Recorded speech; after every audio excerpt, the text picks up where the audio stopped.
गीता उपदेश। अच्छे लोगों के साथ हमेशा क्यों होता है बुरा? भगवत गीता में दिया है श्री कृष्ण ने इसका जवाब। भगवत गीता अक्सर महसूस किया होगा कि जो लोग अच्छे काम करते हैं और हमेशा सबका अच्छा सोचते हैं वो ही लोग जीवन में सबसे अधिक परेशान रहते हैं। वहीं जो लोग बुरे काम करते हैं वो अपना जीवन खुशी और चैन से जी रहे होते हैं। भगवत गीता उपदेश। आपने अक्सर महसूस किया होगा कि जो लोग अच्छे काम करते हैं और हमेशा सबका अच्छा सोचते हैं वो ही लोग जीवन में सबसे अधिक परेशान रहते हैं। वही जो लोग बुरे काम करते हैं वो अपना जीवन खुशी और चैन से जी रहे होते हैं। अच्छे काम करने वालों को आखिर इतनी परीक्षा क्यों देनी पड़ती है, जबकि जो अधर्म की राह में है वो ही अधिकतर खुश रहते हैं और ज़िंदगी का लुत्फ़ उठा रहे होते हैं। अगर आपके मन में भी यह सवाल कभी आया हो तो आज हम आपको इसका जवाब देंगे। ये जवाब वो है जो भगवत गीता में लिखा है और श्री कृष्ण ने अर्जुन को दिया था। भगवत गीता में वर्णित कथा के अनुसार जब भी अर्जुन के मन में कोई दुविधा उत्पन्न होती थी तो वो श्री कृष्ण के पास पहुंच जाते थे। एक बार की बात है, अर्जुन श्री कृष्ण के पास जाकर कहते हैं कि वो किसी बात को लेकर परेशान है और इसका जवाब वो श्री कृष्ण से चाहते हैं। श्री कृष्ण ने सवाल पूछा, क्या है? अर्जुन ने कहा, मुझे यह जानना है कि अच्छे लोगों के साथ हमेशा बुरा ही क्यों होता है, वही बुरे लोग खुशहाल होते हैं। अर्जुन के मुंह से ऐसी बातें सुनकर श्री कृष्ण मुस्कुराए और कहा, मनुष्य जैसा सोचता है और महसूस करता है वैसा कुछ नहीं होता है, बल्कि अज्ञानता की वजह से वो सच्चाई नहीं समझ पाता। अर्जुन उनकी ये बात समझ नहीं पाए। इसके बाद श्री कृष्ण ने उन्हें समझने के लिए क्या कहा वो जानते हैं। श्री कृष्ण ने अर्जुन से कहा, पार्थ, मैं तुम्हें एक कथा सुनाता हूँ।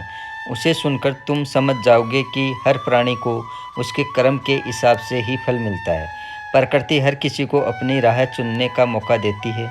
अब वो मनुष्य की इच्छा पर निर्भर करता है कि उसे धर्म की राह चुननी है या अधर्म की। कथा शुरू करते हुए श्री कृष्ण ने कहा, एक नगर में दो पुरुष रहते थे। एक पुरुष व्यापारी था जिसके जीवन में धर्म की बहुत महत्ता थी। वह पूजा पाठ में यकीन रखता था। वह हर रोज़ मंदिर जाता था और दान धर्म भी करता था और हर रोज़ भगवान की पूजा करता था। वहीं दूसरा पुरुष बिल्कुल विपरीत था। वह रोज़ मंदिर तो जाता था लेकिन पूजा करने नहीं, बल्कि मंदिर के बाहर से जूते चप्पल चुराने, उसे दान और धर्म से कोई लेना देना नहीं था। समय बीतता गया और एक दिन बहुत जोर की बारिश हो रही थी।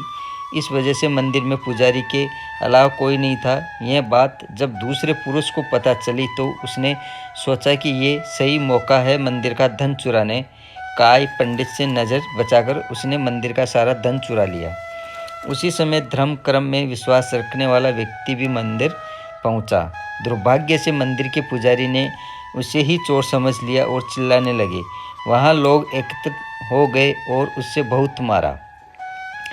किसी तरह वो खुद को बचते बचाते वहाँ से निकला तो दुर्भाग्य ने उसका साथ वहाँ भी नहीं छोड़ा। मंदिर के बाहर वो एक गाड़ी से टकरा गया और घायल हो गया। फिर वो व्यापारी लंगड़ाते हुए घर जाने लगा तो रास्ते में उसकी मुलाकात उस पुरुष से हुई जिसने मंदिर से धन चुराया था। उसने कहा, आज तो मेरी किस्मत चमक गई, एक साथ इतना सारा धन मिल गया।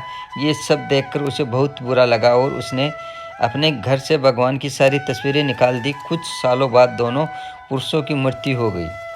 मरने के बाद जब दोनों पुरुष यमराज के पास पहुँचे और भले पुरुष ने दूसरे व्यक्ति को देखा तो उसे बहुत गुस्सा आया। उसने क्रोधित होकर यमराज से पूछ ही लिया, मैं तो हमेशा अच्छे कर्म करता था, दान में विश्वास रखता था, उसके बदले जीवन भर मुझसे अपमान और दर्द ही मिला, और इस व्यक्ति ने हमेशा बुरे कर्म किए फिर भी इसे नोटों से भरी पोट ली। आखिर ऐसा भेदभाव क्यों? इस पर यमराज ने कहा, पुत्र, तुम गलत समझ रहे हो। जिस दिन तुम्हारी गाड़ी से टक्कर हुई थी वो दिन तुम्हारे जीवन का आखिरी दिन था, परंतु तुम्हारे अच्छे कर्मों की वजह से तुम्हारी मौत सिर्फ एक छोटे से चोट में बदल गई।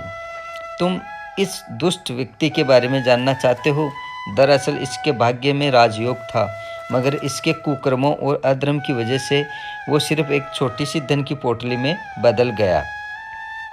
कथा सुनाने के बाद श्री कृष्ण अर्जुन से कहते हैं, क्या अब तुम्हें तुम्हारे सवाल का जवाब मिल गया? ऐसा सोचना कि भगवान तुम्हारे कर्मों को नज़रअंदाज कर रहे हैं, ये बिल्कुल भी सत्य नहीं है। भगवान हमें कब क्या किस रूप में दे रहा है मनुष्य को समझ में नहीं आता, मगर आप अच्छे कर्म करते रहें तो भगवान की कृपा हमेशा बनी रहती है। इसलिए अपने अच्छे कर्मों को बदलना नहीं चाहिए, क्योंकि उसका फल हमें इसी जीवन में मिलता है। इसलिए मनुष्य का फर्ज है कि वो हमेशा अच्छे कर्म करता रहे, क्योंकि श्री कृष्ण ने गीता में भी बताया है कि किसी के द्वारा किया गया कर्म बेकार नहीं जाता, चाहे वो अच्छा हो या बुरा। हरे कृष्णा।